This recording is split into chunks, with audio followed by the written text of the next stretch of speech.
बाकी Hanuma season 1 episode 5 episode का नाम है ट्राइबल ट्रिपलेट्स। तो बाकी बोलता है मैं जानता हूँ इस आर्ट को। तो बुड्ढा आदमी बोलता है मुझे तो अपने आप पर विश्वास नहीं हो रहा था जब तक ये हुआ नहीं था। गवारों ने जो अपने लोगों को सिखाया था वो बिल्कुल सही था। किसी भी जगह बिना किसी हथियार की घुसपैठ की जा सकती थी और जिन लोगों ने सब कुछ ठीक से सीखा था वो एक मशीन गन से स्ट्रांग थे। और सुस्त अमेरिका को ये बात अब जाकर पता चली। उन्होंने 3 लोगों को क्लोजली मॉनिटर करने का डिसाइड किया, जिसमें तुम्हारे पिता यूजिरो हानमा और मिस्टर ओलिवर और मिस्टर गवारो को चुना था। इन तीनों पर सैटेलाइट से नजर रखी जाएगी। इनके लिए एक सैटेलाइट लगाई गई थी जो सिर्फ इनकी मूवमेंट पर नजर रखने के लिए थी। वो सैटेलाइट लगातार उनकी इमेज कलेक्ट करती थी और ऐसे फोटो खींचती है जिसमें मानो बस कुछ दूरी से ही ये फोटो ली गई हो। लेकिन अगर उनमें से कोई 3 माइल से तेज की रफ्तार चलता था तो सैटेलाइट सिग्नल देती थी एरर का और आम आदमी के फोन का जीपीएस गलत हो जाता था। तभी वहां पर एक गार्ड आ जाता है और जिसे देखकर बुड्ढा आदमी घबरा जाता है और बोलता है मैं इसे यहाँ खाना देने आया था। तभी गार्ड बुड्ढे आदमी के अंगूठे पर डंडा मारता है और उसे बोलता है बात करने के लिए मना किया गया है ना, क्या तुम रूल्स भूल गए हो, तुम्हें सजा देनी पड़ेगी। तभी बाकी गार्ड के सर से उसकी कैप उड़ा देता है और बोलता है लगता है इनको नहीं सजा तुमको मिलने वाली है, एक बूढ़े आदमी को तंग करने के लिए, और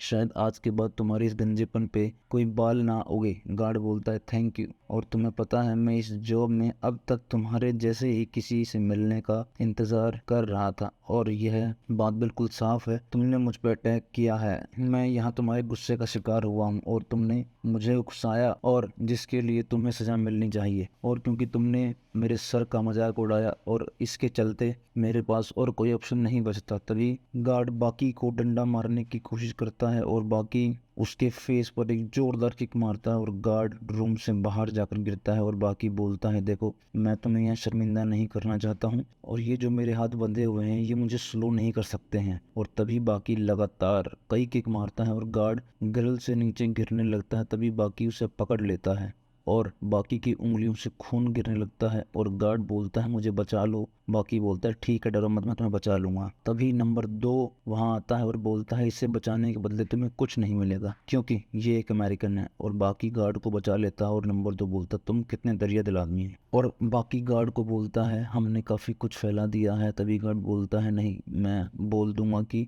खाने की ट्रॉली मुझसे गिर गई थी और ये सब मेरी गलती से हुआ। और अगले सीन में एक रोड बने जा रहा था, वहां सभी कैदी काम कर रहे थे। वहां एक गार्ड बाकी को बोलता है तुम काफी तेज काम करते हो, तुमने तो आयरन माइकल को भी पीछे छोड़ दिया और एक नया रिकॉर्ड बनाया। और तभी लंच ब्रेक हो जाता है और बाकी आयरन माइकल को बोलता है मैंने सुना है कि तुम अगले महीने छूटने वाले हो। तो वह बोलता है नहीं, मैं तो सिर्फ अपने मैच के लिए जा रहा हूँ, हैवीवेट चैंपियनशिप के लिए। पिछले 3 महीने से मेरा यह पहला मैच है, तब से मैं यहीं फंसा हुआ हूँ। तभी बाकी बोलता है मैं अब समझा कि तुम ये जेल की रैंकिंग वाले लफड़े में क्यों नहीं पड़ते हो। नेक्स्ट सीन में वार्डन को एक चेक मिलता है बॉक्सिंग एसोसिएशन की तरफ से 2 मिलियन का, क्योंकि वो माइकल को दोबारा रिंग में देखना नहीं चाहते हैं और उसके साथ जेल में कुछ ऐसा किया जाए जिससे माइकल दोबारा कभी लड़ ना सके। और इस काम के लिए उन्होंने लेप्टन ब्रदर्स जो कि एक टीथ ग्रुप है उनको बुलाया और उन तीनों के ट्रायंगल टेक्निक से आयरन माइकल को घेर लिया। एक ने पीछे से चुटकी बजाई तो एकदम से सामने वाले ने आयरन माइकल को पंच मारा और साइड में खड़ा एक गार्ड सोच रहा था कि ये नहीं हो सकता, आयरन माइकल इन तीनों से नहीं हार सकता, लेकिन ऐसा हो रहा था और उन तीनों से आयरन माइकल हार जाता है। तभी आयरन माइकल भागकर एक कोने में जाकर खड़ा हो जाता है जिससे वो तीनों बिल्कुल सामने हो जाते हैं और तभी एपिसोड खत्म हो जाता है।